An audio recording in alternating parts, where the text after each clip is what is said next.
Hello everybody, and especially my students.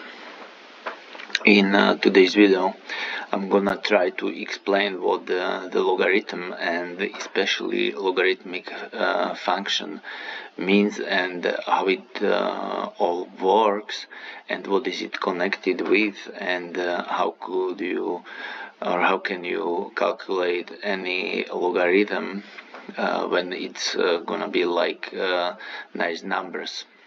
Okay, so first of all, let me start with graphing the exponential function, and in this case let's take the function f of x, which is defined like 2 to the power of x.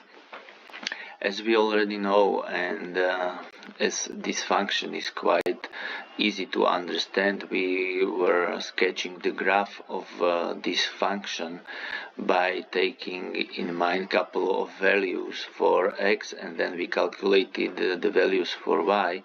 So for example, for -2, for -1, 0, 1, 2, 3, maybe we will need number 4. I will see during my explanation. What is the easiest way to calculate now? We already know that 2 to the power of 0 is equal 1, and then if we have positive numbers, we are just when we move to the right, which means x is increasing or it is on the right side from 0, we get numbers like 2, then we do double number 2, which is 2 times 2 is 4, times 2 is 8, and times 2 is 16. So we do doubling all the previous values. So we can say when we travel in time, so we do it one time, then we do it one more time, then we do it one more time, then we do it one more time. We just take the previous value and we double it. Okay, this is the thing I was already explaining, and this is how the exponential works when we go to positive numbers and we increase by 1. Of course you can do it like by decimal numbers, but this is like to understand it more clearly. Now the question is, what is the value of 2 to the power of -1? And again you can see the connection with time. If you go to the past, so what size you should be, or what is the previous number, so that if you double the number you will get number 1.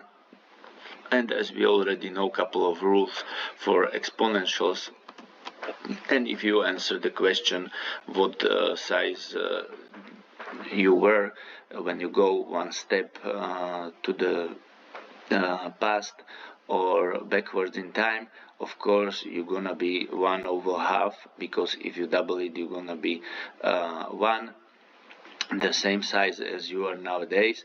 And if you go like 2 steps backwards, you should be again half of 1 over 2, which is 1 over 4. So if you half 1 over 2, you come to 1 over 4. So basically the main idea when you go from 0 to negative numbers, or you let's say travel in time backwards, your size or your number, your result is halving. Okay, so when we go to the left we are halving the number, and when we go to the right we are increasing, we are doubling. Okay, so this is something just to remind you how the exponential function works, and we will use this information also later on during my explanation of all the stuff needed. Okay, so then we were able to sketch the graph of this function.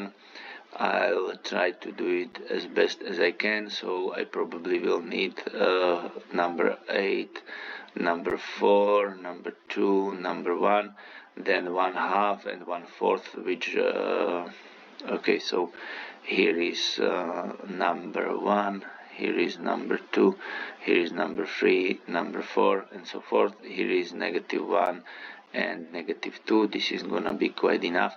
So we already know that the graph passes through our key point, then it's growing like exponentially, which is really very quickly, and my last point would be somewhere here. Then when I have everything, my point is gonna be something like this. We already know that the graph of exponential function is really close to 0, but it never touches 0, and it neither crosses the x-axis. Okay. So this is our exponential function. Now, one way how to think about logarithmic function and about the logarithms, because as you can see, to calculate any exponent, like for example 2 to the power of 5, you can take this graph, sketch number 5, and you will find its value, which is 32, and you can simply get the answer from the graph, or you simply use the calculator and you calculate it.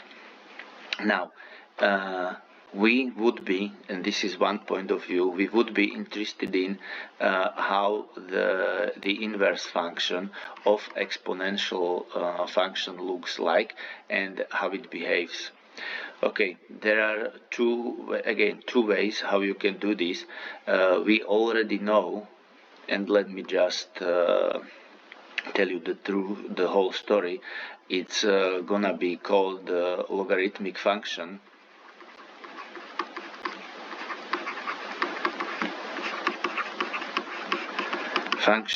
As you will see from the graph, and I'll try to find out also analytically how it works, and I will tell you how to denote a logarithmic function, and then I will explain why it works so later on.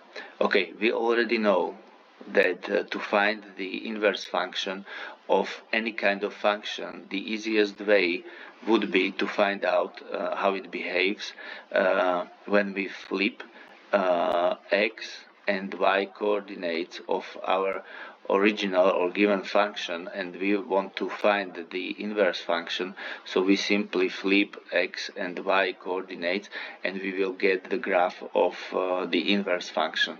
So let's do it. I'm gonna make here some kind of line so that we know that this is connected with the left part, but we will switch x and y.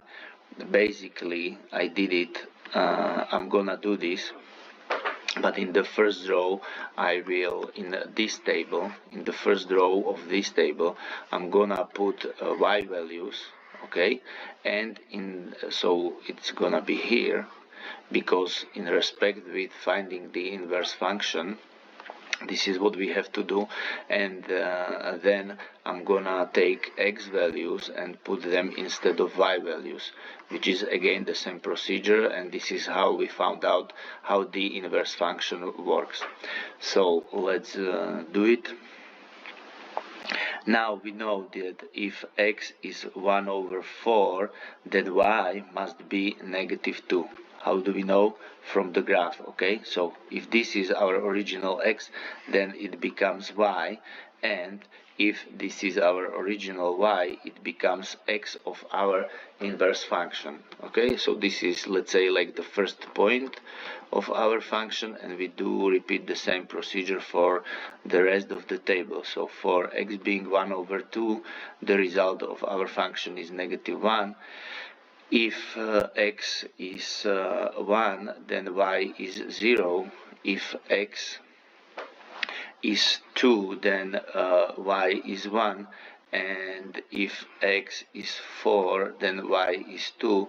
And if x is 8, then y is 3, and so on. If x is 16, then y is 4, okay?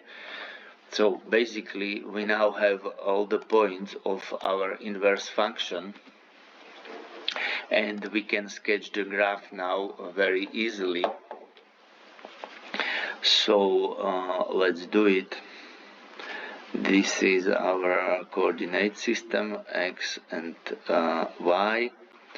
In this case we will need x a little bit longer, and let me just do it so that we really have enough space for all the values.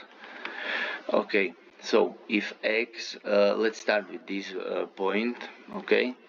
So if x is 1, then y is 0, so this is our first point. If x is 2, then we go to point 1, which is here,